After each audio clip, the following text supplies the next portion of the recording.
The shuttle doors opened with a soft hiss, stepped out onto the metal floor of Station 7 and took her first breath of recycled air.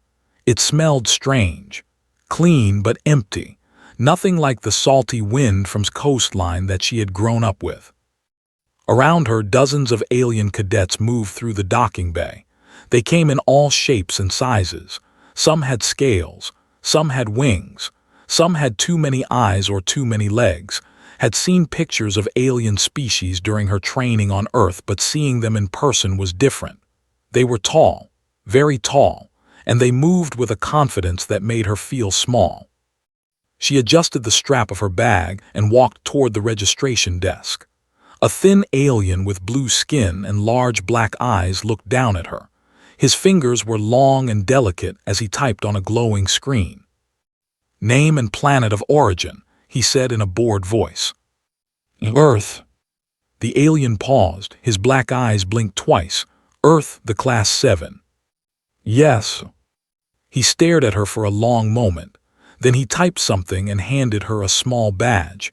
"Dormitory Block 7. Orientation begins in 2 hours. Try not to get stepped on." Took the badge without a word. She had heard worse things before. On Earth, people had told her she was too small to become a soldier, too quiet, too plain. She had proven them wrong. She would prove these aliens wrong too. The dormitory was a long hallway with small rooms on each side. Found her room at the end. It was simple. A bed that was too big for her. A desk. A small window that showed the blackness of space dotted with distant stars. She put her bag on the bed and sat down. For a moment she allowed herself to feel the weight of where she was. Millions of kilometers from home, surrounded by species who had traveled between stars for thousands of years while humans were still learning to walk. The Galactic Compact had only accepted Earth 30 years ago. Humans were still the new species, the unproven ones, the primitives. Thought about her parents. Her father had served in the Korean Marine Corps for 20 years. Her mother had won 3 national championships in Taekwondo before opening her own school. They had raised to be strong, not just in body but in mind. "The universe does not care if you are big or small," her father had told her before she left. "It only cares if you refuse to give up." She would not give up. The orientation hall was massive. Hundreds of cadets sat in curved rows facing a raised platform. Found a seat near the back. The chairs were designed for larger bodies, so her feet barely touched the floor. 2 insect-like aliens sat next to her. They had hard shells the color of dried blood and antennae that twitched constantly. They looked at her once, made a clicking sound with their mouths, and then ignored her completely. On her other side sat a huge creature with 4 arms and skin like gray stone. It took up 3 seats and smelled like wet rocks. It did not even glance in her direction. Folded her hands in her lap and waited. A door at the side of the platform opened. An alien walked out and the entire hall went quiet. He was tall, over 2 meters, with scales that shone like polished copper. His eyes were yellow with vertical pupils, like a snake. He wore a black uniform with silver markings on the shoulders. Everything about him said power and authority. "I am Instructor," he announced.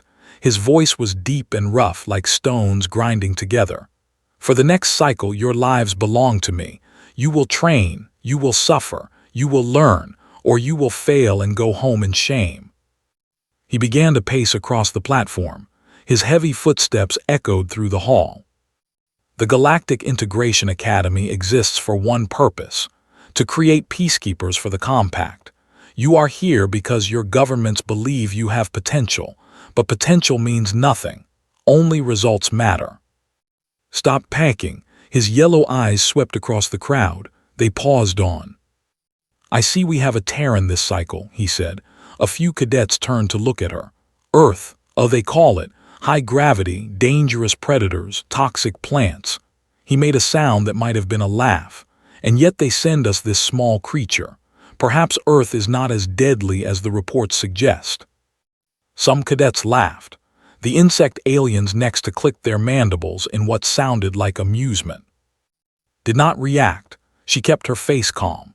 She had learned long ago that reacting to insults only gave power to those who made them. Instead, she watched carefully. She noticed how he stood with more weight on his right leg. She noticed a slight stiffness in his left shoulder when he raised his arm. Old injuries, maybe, or weaknesses he had learned to hide. Her mother had taught her to watch, to study, to find the cracks in any opponent. You will be divided into training squads, continued. Your squad is your family for the next cycle. You will live together, train together, and suffer together. Those who cannot work as a team will be removed. Names began appearing on screens around the hall. Found her assignment, Training Squad Theta 9. She did not know what challenges waited for her, but she knew one thing for certain. She was a daughter of Earth, a child of a, and she would show them all what that truly meant. Training Squad Theta 9 met for the first time in a gray room with no windows, was the first to arrive. She sat on a bench and waited. One by one, the others came in. The two insect aliens from orientation entered together. They looked almost the same, with dark red shells and thin arms that ended in 3 sharp fingers. Their names were Tick and they were twins from a hive world called. They spoke to each other in rapid clicks and barely looked at anyone else. Next came a tall alien with wings like colored glass. Her skin was pale purple and seemed to glow faintly. Her name was, and she moved with the grace of a dancer. She smiled at everyone but said little. Then the ground shook slightly. A massive figure entered the room. He was the same species as Instructor, copper scales, yellow eyes, 4 thick arms. His name was, and he was young for his kind but still twice the size of. He looked at her and frowned as if confused why such a small creature was in his squad. The last to arrive was Bess. She was an amphibian with smooth green skin and large round eyes. Her people came from a water world and needed to keep their skin wet. She carried a small device that sprayed mist on her arms and face every few minutes. No one spoke to. They formed their own small groups and talked among themselves, did not mind. She used the time to watch them, to learn. She noticed that Tick always stood slightly in front of, the leader of the two. She noticed that his wings twitched when she was nervous. She noticed that breath through his mouth when he was tired, a sign that his species had less stamina than their size suggested. She noticed that Bess moved slowly when the air was dry. All of this information went into her mind like pieces of a puzzle. She did not know when she would need it, but her father had taught her that knowledge was a weapon. The more you knew about others, the more power you had. Training began the next morning. Instructor led them to a large room filled with exercise equipment. The gravity in the room was set to standard station level, which was about 70% of Earth's gravity.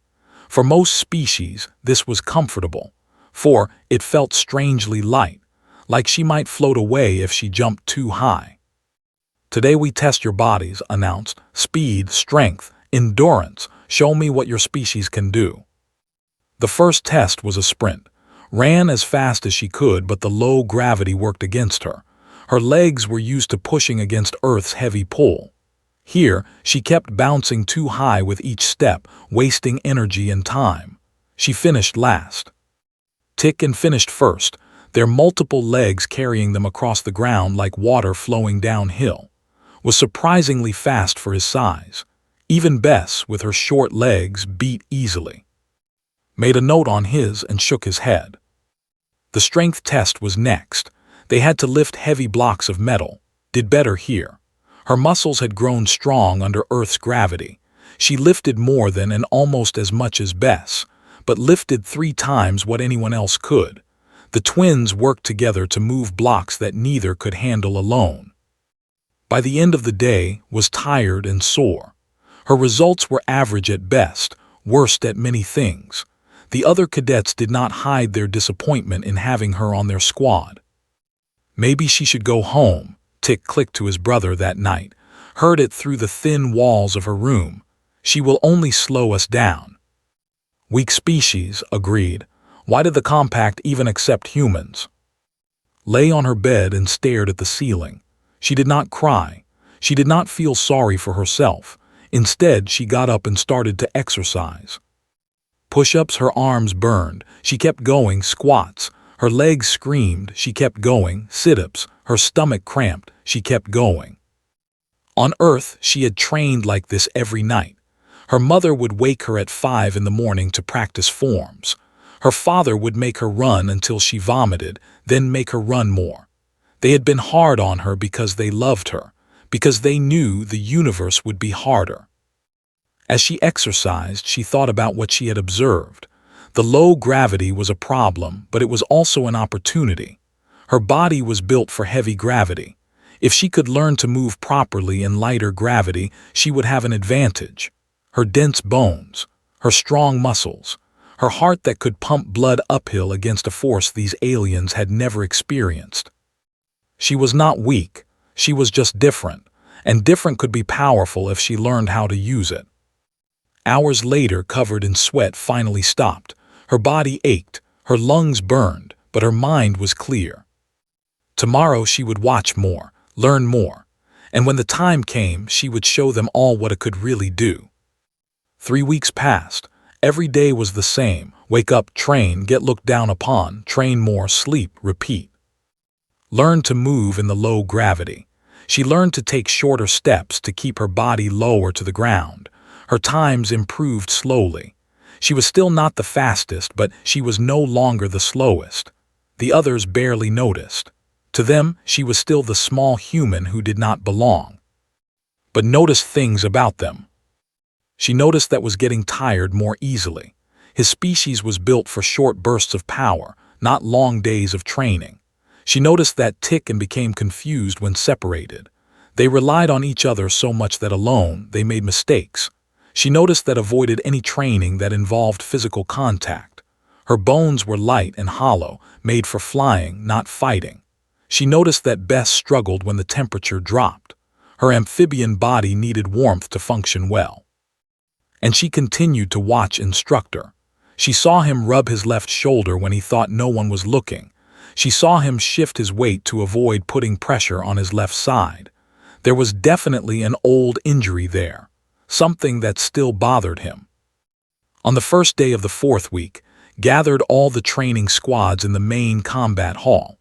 It was a huge room with soft mats covering the floor. The walls were lined with practice weapons, but today they would not be used. Combat assessment announced. His yellow eyes moved across the assembled cadets. Hand-to-hand fighting, no weapons, no special equipment, just your body against mine. A murmur went through the crowd. Fighting the Instructor was a legend. He had been a warrior for decades before becoming a teacher. Some said he had killed a sand beast on his home planet with his bare hands. Each of you will face me, continued. I do not expect you to win. I want to see how you fight, how you think, how you react when you are outmatched. He stepped onto the largest mat in the center of the room. His copper scales caught the light. His 4 arms hung loose at his sides but could see the tension in them. He was ready. Squad Theta 9, you are first. Stepped forward immediately.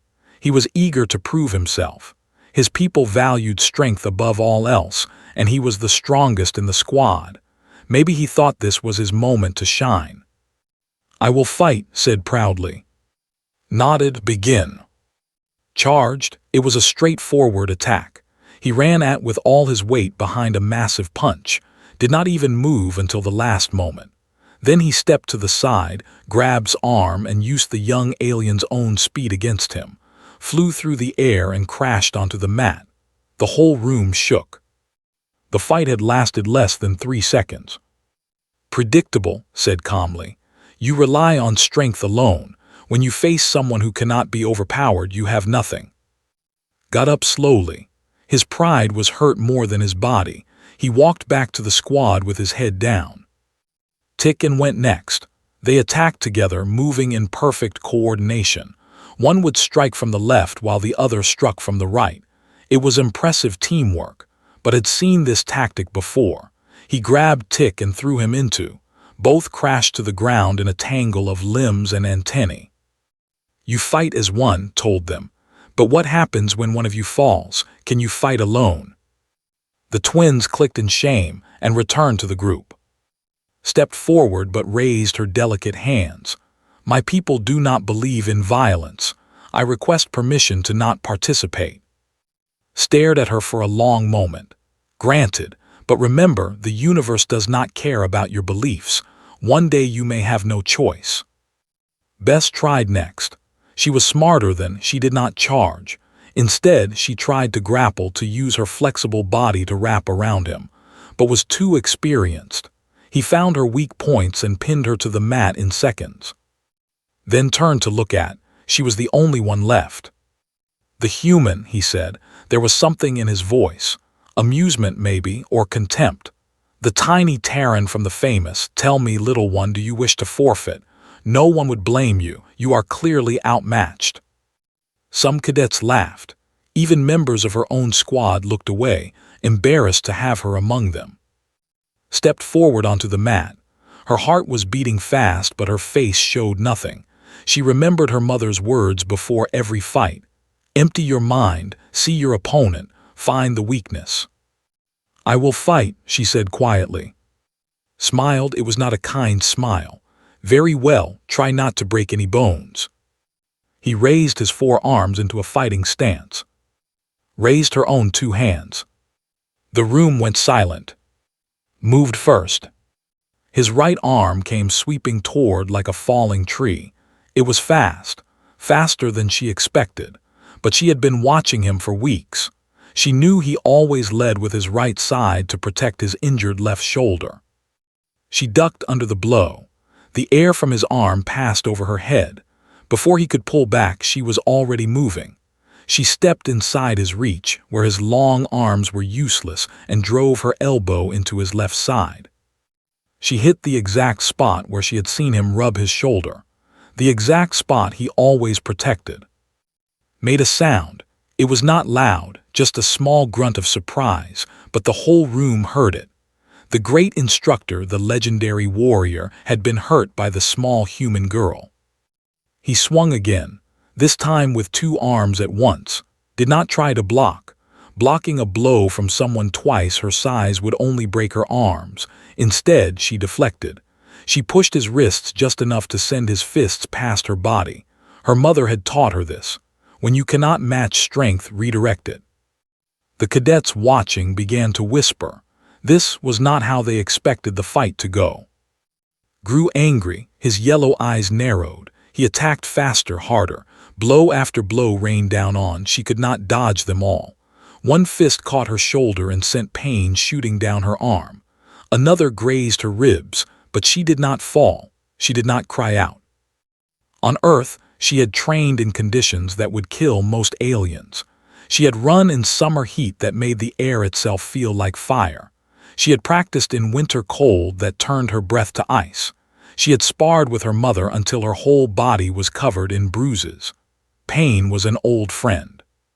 She kept moving, kept watching, kept waiting for an opening. Was getting tired. His species was built for short, powerful fights, not for long battles. His breathing grew heavier.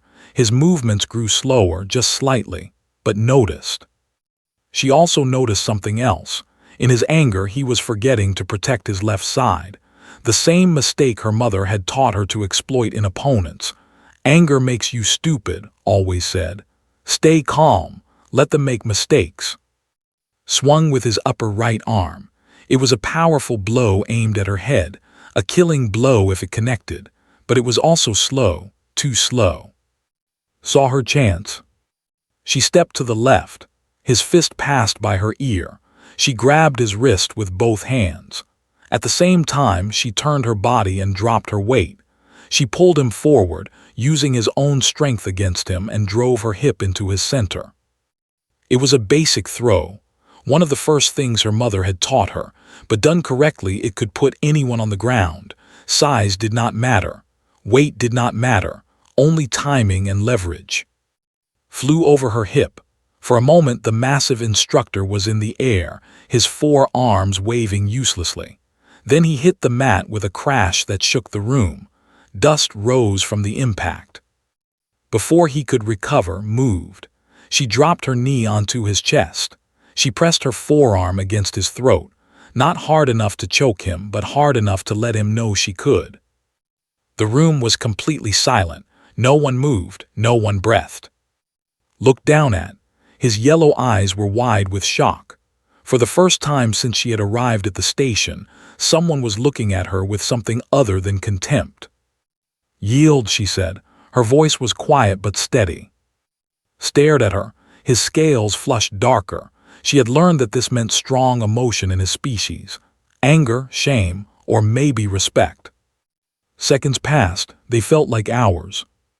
Finally spoke, "I yield." Released him and stood up. She stepped back and bowed as her mother had taught her to do after every match. Respect your opponent, even in victory. Got to his feet slowly. He rubbed his left shoulder, the old injury that had targeted. He looked at her differently now. The amusement was gone. The contempt was gone. Something else had taken its place. The other cadets stared at like they were seeing her for the first time. His mouth hung open. Ticken's antennae stood straight up in alarm. His wings had stopped glowing. Even Bess, with her large round eyes, looked stunned. The human girl. The tiny, weak, primitive human girl. She had done what none of them could do. She had put Instructor on the ground. Walked back to her squad. Her shoulder ached. Her ribs throbbed. But she kept her back straight and her head high. She did not smile. She did not celebrate. She simply took her place among the others and waited. No one laughed at her now. No one looked away in embarrassment. For the first time since arriving at the station, felt like she belonged among the stars. News traveled fast on Station 7. By evening, everyone knew what had happened. The human girl from Training Squad Theta 9 had defeated Instructor in single combat. The small, quiet Terran who everyone had dismissed. The one they called weak. She had put the legendary warrior on his back in front of everyone. Cadets pointed at in the hallways. They whispered when she walked past, but the whispers were different now. There was no mockery in them, only wonder, only curiosity, only respect. In the mess hall, approached her table. He stood there for a moment, his four arms hanging awkwardly at his sides. His yellow eyes looked everywhere except at her face. "May I sit?" he asked. Nodded. Sat down across from her. The bench groaned under his weight. For a long moment neither of them spoke, then leaned forward. "How did you do it?" he asked.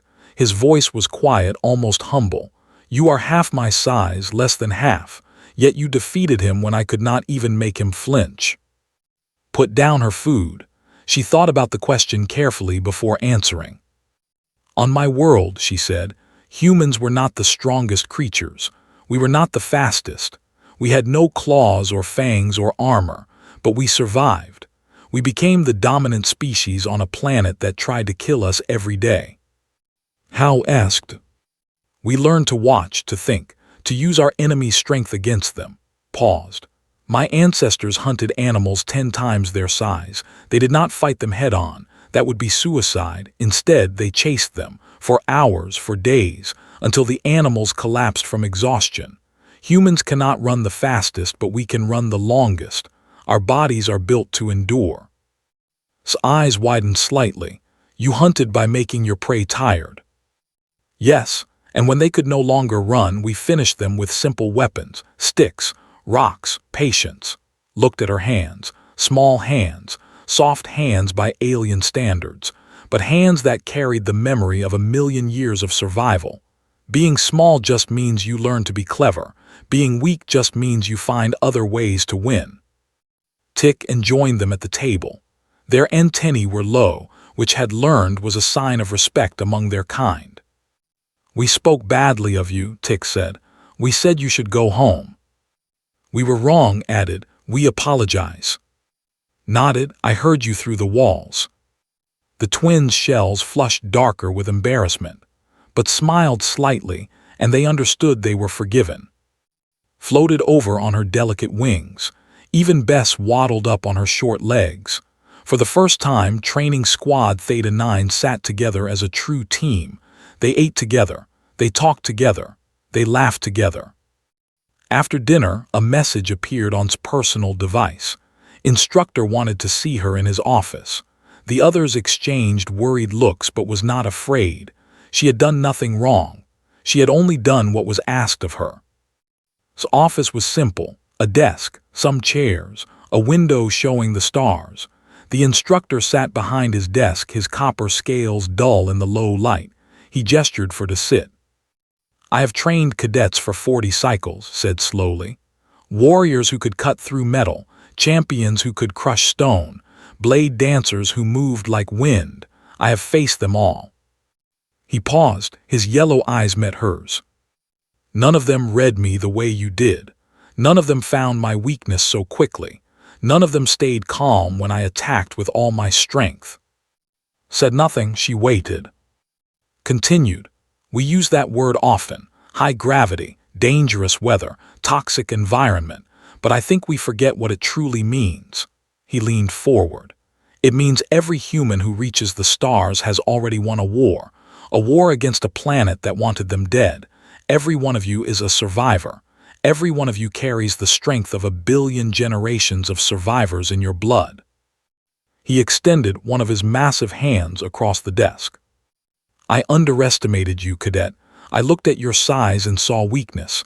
I was a fool. It will not happen again." Took his hand. Her grip was firm. His scales were warm and rough against her skin. "Thank you, Instructor," she said simply. That night stood alone by a window in the observation deck. The stars spread out before her, endless and beautiful. Somewhere out there, invisible in the darkness, Earth was spinning. A small blue world covered in water and life, and 7 billion who had no idea how amazing they really were. Her device buzzed, a message from her father. "We heard the news. Your mother cried. I almost did too. We are proud of you, daughter. Show them what humans can do." Smiled, her eyes were wet but she did not wipe them. There was no shame in tears. Tears were human, and being human, she had learned, was nothing to be ashamed of. Tomorrow there would be more training, more challenges, more chances to prove herself. The road ahead was long and hard, but was not afraid. She was a daughter of Earth, a child of and she was just getting started.